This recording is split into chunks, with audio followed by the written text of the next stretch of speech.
Hi friends, ఇంగ్లాండ్తో రెండో one day కోసం team India సిద్ధమవుతుంది. ఆదివారం ఫిబ్రవరి 9న కటక్ వేదికగా జరుగుతున్న ఈ మ్యాచ్లో భారత్ టైటిల్ ఫేవర్గా బరిలోకి దిగుతోంది.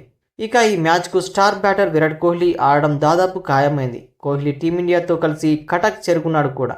మోకాలు నొప్పి కారణంగా తొలి వన్డేకు విరాట్ దూరమైన సంగతి తెలిసిందే. అతడు జట్టులో చేరడంతో ఇప్పుడు కోహ్లీ ఎవరి స్థానంలో ఆడతాడనే విషయంలో గందరగోళం నెలకొంది.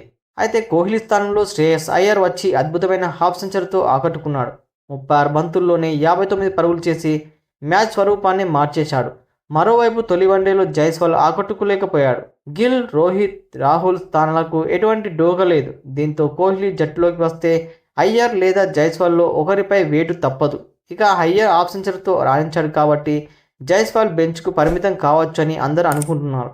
అయితే బౌలింగ్లో ఎటువంటి మార్పులు చేసే అవకాశం లేకపోవచ్చు. యథావిధిగా రోహిత్తో కలిసి గిల్ ఓపెనింగ్ చేస్తాడు. కోహ్లీ, అయ్యర్, రాహుల్ వరుసగా 3, 4, 5 స్థానాల్లో బ్యాటింగ్ చేస్తారు.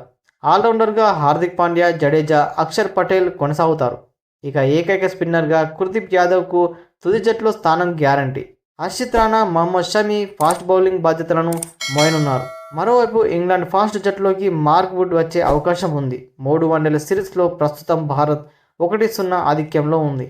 ఇక రెండో వన్డే కోసం భారత తుది జట్టును మనం గమనించినట్లయితే రోహిత్ శర్మ కెప్టెన్గా వ్యవహరించగా, శుభం గిల్ వైస్ కెప్టెన్గా, అలానే విరాట్ కోహ్లీ, శ్రేయస్ అయ్యర్, కేఎల్ రాహుల్, హార్దిక్ పాండ్యా, రవీంద్ర జడేజా, అక్షర్ పటేల్, హర్షిత్ రాణా, కుల్దీప్ యాదవ్, ఇక చివరిగా మహమ్మద్ షమి.